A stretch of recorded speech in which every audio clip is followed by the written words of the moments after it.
मैं अपने साथ एक सच्ची घटी घटना बताऊं। एक बार मैं कहीं गया तो एक गांव में एक संत हमारे साथ और थे, बड़े प्रेम से सज्जनता के व्यवहार से मिले और रात्रि भर हम लोग एक साथ रहे। सवेरे जिनके यहाँ ठहरे थे वहाँ कुछ लोग और भी आ गए, बोले महाराज कुछ सत्संग हो जाए। तो मैंने स्वामी जी से कहा कि आप कुछ बोलिए, हम भी सुन लेंगे। तो बोले अच्छा अच्छा अच्छा। अब सत्संग शुरू हुआ। सचमुच में बड़ी श्रद्धा से बैठा था। सत्संग कहाँ से शुरू हुआ ये देखो।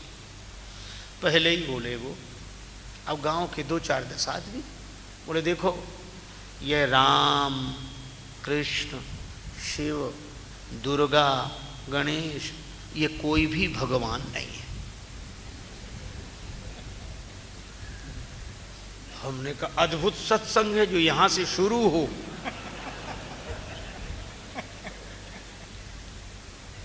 बड़ी पीड़ा हुई मन में, लेकिन हम चुप किए बैठे रहे कि और तो सुने आगे सत्संग और क्या है। तो गांव वाले बोले कि हम तो यही मानते हैं और हमारे पुरखे मानते रहे। तो हंसकर बोले गलत चीज अगर परंपरा से मानते भी रहो तो क्या वह सही हो जाएगी? ना समझी है, कल्पना है तुम्हारी, मान लिया। तो उन लोगों ने कहा कि ये भगवान नहीं है, इसका क्या प्रमाण, कैसे आप कहें? तो बोले एक बात बताओ, ईश्वर एक है कि अनेक? तो स्वाभाविक है सभी कहेंगे कि एक। अच्छा, तो बोले देखो एक चीज जो होती है वो एक जैसी दिखाई देती है। अब उनकी प्रक्रिया सुनो। बोले आंख बंद करो, तो सब लोगों ने आंख बंद कर ली। तो बोले देखो हाथी, तो सबने कहा हाँ मन से देख रहे हैं। हाथी कैसा दिखाई दे रहा? बोले एक जैसा दिख रहा है सबको, उसके सूंड है पूंछ है और एक। देखो घोड़ा, तो सबको एक जैसा। अब इसी तरह उन्होंने गाय भैंस ऊंट सब एक जैसा दिख रहा। क्यों? क्योंकि ये एक तरह के हैं, एक जैसे दिखते हैं, एक हैं। अब बोले देखो ईश्वर भगवान, तो सबको अलग अलग दिखे। किसी को धनुष वाले, किसी को मुरली वाले, किसी को त्रिशूल वाले, किसी को दुर्गा जी, किसी को गणेश जी। तो बोले कैसे दिख रहे हैं? बोले ये तो अलग अलग दिख रहे हैं। तो बोले इसी से सिद्ध हुआ कि ये कोई भगवान नहीं, क्योंकि ईश्वर एक है और ये अनेक दिख रहे हैं, तो कैसे भगवान हो सकते हैं? ही नहीं। मैं आपसे सत्य कहता हूं, गांव वाले अवाक रह गए, हाथ जोड़कर बोले कि हमारी तो आज आंख खुली, हमें तो आज समझ में आया, अब तक तो हम धोखे में ही रहे। तो वो विजयी मुस्कान में मुस्कुराते हुए बोले इसी को सत्संग कहते जो आंख खोल दे। आंख खुल गई। यही है गुरुपद रज मृदु मंजुल अंजन नयन अमीय दृग दोष विव। यही है, आंख खुल गई।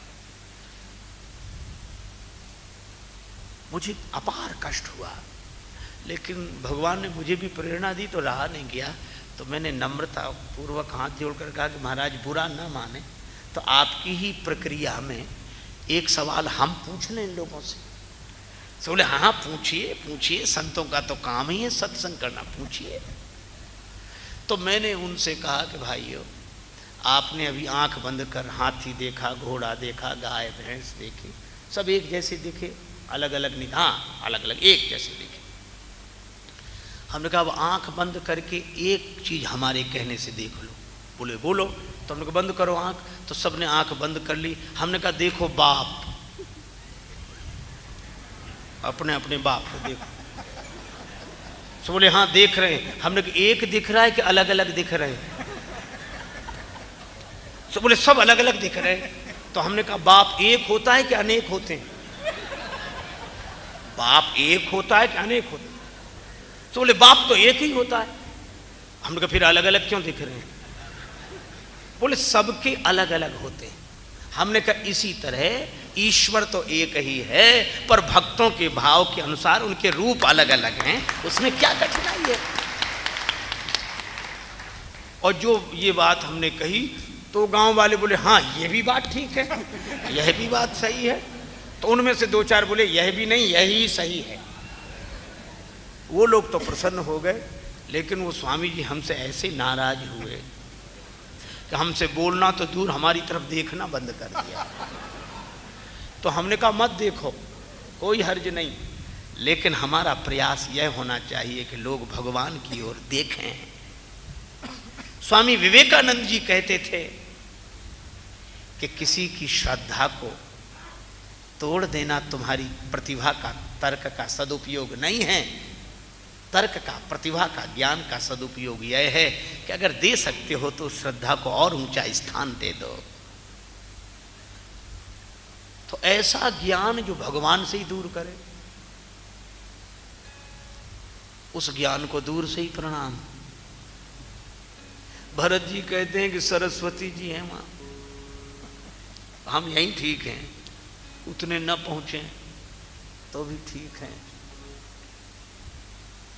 भगवान की भक्ति से मन भरा रहे।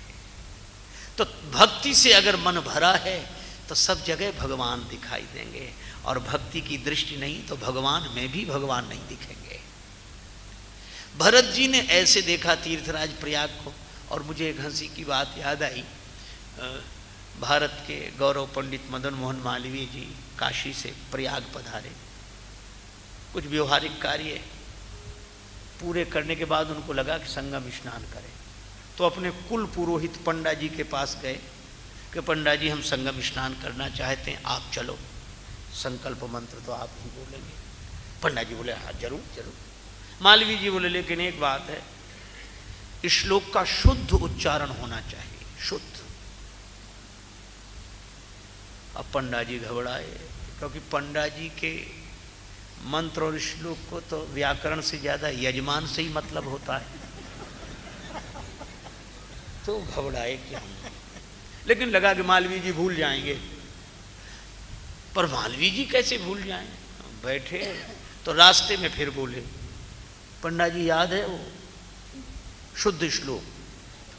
अब पंडा बहुत घबराए कि ये बार बार शुद्ध कहेंगे तो हम जो शुद्ध बोलेंगे भी वह भी कहीं अशुद्ध ना हो जाए, डर के मारे। लेकिन फिर भी बोले चलिए चलिए साहब ठीक होगा, चलिए। गए, अब संगम में खड़े हुए। तो पंडा जी ने सोचा कि मालवीय जी भूल जाएंगे, लेकिन संगम में खड़े होकर मालवीय जी फिर बोले याद है शुद्ध मंत्र शुद्ध श्लोक। अब पंडा को एक उपाय सूझा। पंडा जी बोले मालवीय जी सो तो सब ठीक है, लेकिन आप कहाँ खड़े हैं? मालवीय जी बोले संगम में। किन किन का संगम है? गंगा जी, यमुना जी, सरस्वती जी, तीन का संगम है। पंडा ने पूछा मालवीय जी गंगा जी कहाँ है? मालवीय जी ने कहा ये गंगा जी है। और यमुना जी कहाँ है? बोले ये यमुना जी है। और पंडा ने पूछा मालवीय जी यहाँ सरस्वती जी कहाँ है? तो मालवीय जी के मुंह से निकला कि यहाँ सरस्वती लुप्त हैं। तो पंडा तुरंत हाथ जोड़कर बोला कि मालवीय जी जहाँ सरस्वती लुप्त हों वहाँ आप शुद्ध श्लोक के उच्चारण की बात कर रहे हैं। सरस्वती लुप्त है वहाँ शुद्ध श्लोक। मालवीय जी इतने खिलखिलाकर हंसे, वो शायद शुद्ध श्लोक बोलता तो उतने खुश ना होते। तो पंडा ने अपनी दृष्टि से देखा तीर्थराज को। तो दृश्य तो एक ही होता है, पर देखने का जो भाव है वह अलग अलग है। भरत जी को तीर्थराज प्रयाग में सीताराम जी दिखाई दिए, और वरदान भी क्या मांगा? जन्म जन्म रति राम पद यह वरदान नान। और जो राम जी की प्रीति में डूबा हो। भरत जी ने भरद्वाज जी के आश्रम में विश्राम किया। भरद्वाज जी को लगा कि भगवान से भी बड़े हैं यह, इनकी व्यवस्था उस तरह से होनी चाहिए तो रिद्धियां सिद्धियां आ गई। अब भरद्वाज जी ने तो यह चाहा था कि पहुनाई करी हरहु श्रम, पर रिद्धि सिद्धियों ने तो ऐसी व्यवस्था की कि जिसकी जरूरत ना थी वह भी श्रक चंदन बनितादिक भोगा देख हरस विस्मय बस लोगा। लोग तो हर्ष और विस्मय में रहे, लेकिन भरत जी कैसे रहे?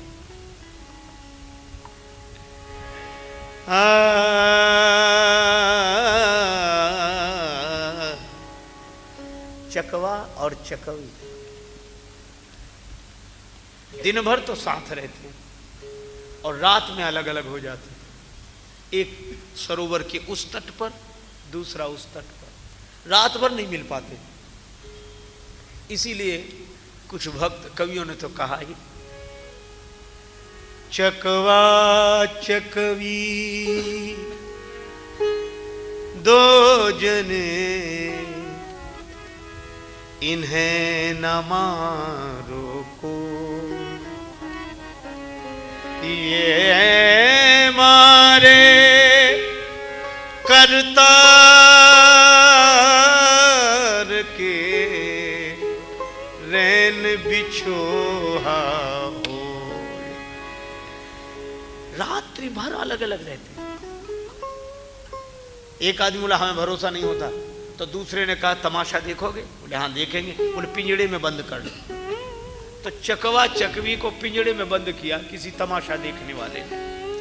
तो रात भर यह देखा गया कि पिंजड़े, इतने से पिंजड़े में भी चकवी एक तरफ की दीवार से लगी खड़ी रही, चकवा दूसरे तरफ की। और तुलसीदास जी ने यह दृश्य देखा, वह दृश्य याद आ गया आज। किसी ने पूछा कि भरद्वाज जी के द्वारा इतने उच्च कोटि की स्वागत व्यवस्था हुई तो भरत रहे कैसे यहां? तुलसीदास जी बोले बस वैसे ही। संपत्ति चकई भरत चक, ये सुख संपदा चकवी की तरह और भरत चकवा की तरह। संपत्ति चकई भरत चक, और तमाशा दिखाना क्या है? बोले भरद्वाज जी की आज्ञा, ये मानो तमाशा देखने की वृत्ति है। मुनि आये सुखिलवार और तेही निसी आश्रम पिंजरा राखे भाभिनुसार। किसी ने कहा कुछ लोग हर्षित हुए, कुछ विस्मय में हुए, तो भरत जी सुखी हुए कि दुखी? बोले भरत जी न सुखी न दुखी। क्यों? बोले भरत जी मन से वहां थे ही नहीं। भरत जी मन से कहां है?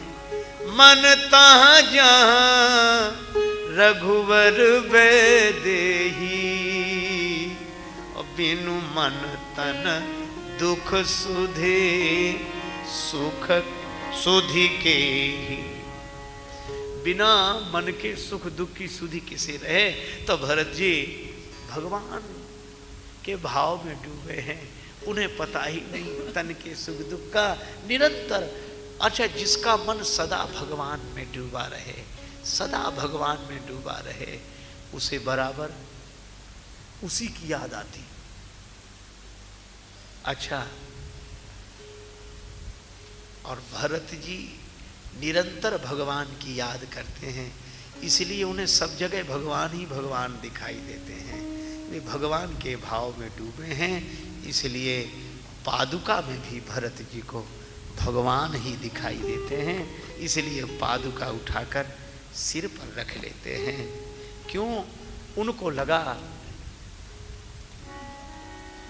एक महात्मा गा रहे, मन तू क्यों घबरावे रे, सिर पर सीताराम बेड़ा पार लगावे रे। मन तू क्यों घबरावे रे, मेरे मन क्यों घबरावे, सिर पर सीताराम बेड़ा पार लगावे रे। मन तू क्यों घबरावे रे, मन तू क्यों घबरावे रे।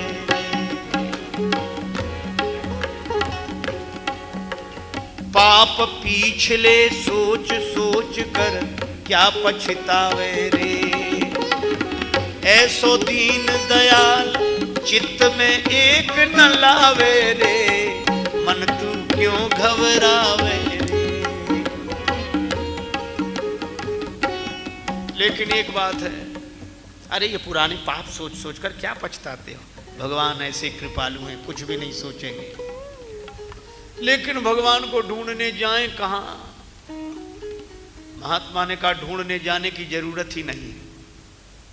कन्या वर को ढूंढने कहां जाती है? वर के प्रति समर्पित हो जाती है। कन्या उसके पति के नाम का कंगन बांध लेती है हाथ। मन से निश्चय कर लेती है। तो होता क्या है, अरे मन तू भी भगवान को ढूंढने मत जा, भगवान का हो जा। तो क्या होगा, दुल्ही बना देह वर को मत ढूंढन जावे रे। वर को ढूंढने जाने की जरूरत नहीं। अगर कन्या वर के प्रति समर्पित है और भक्त ईश्वर के प्रति समर्पित है तो तेरे द्वार बजावत बाजे दुल्हा आवे रे, मेरे मन क्यों घबरा। सिर पर सीताराम बेड़ा पार लगावे रे, मेरे मन क्यों घबरा। भरत जी ने भी यही सोचा कि अब तक मैं अनाथ था, मेरे सिर पर कोई नहीं था। पिताजी भी चले गए और राम जी वन में आ गए तो मेरे सिर पर कोई नहीं रहा। लेकिन जब भगवान ने पादुका दी, भरत जी बोले अब मैं निश्चिंत हो गया।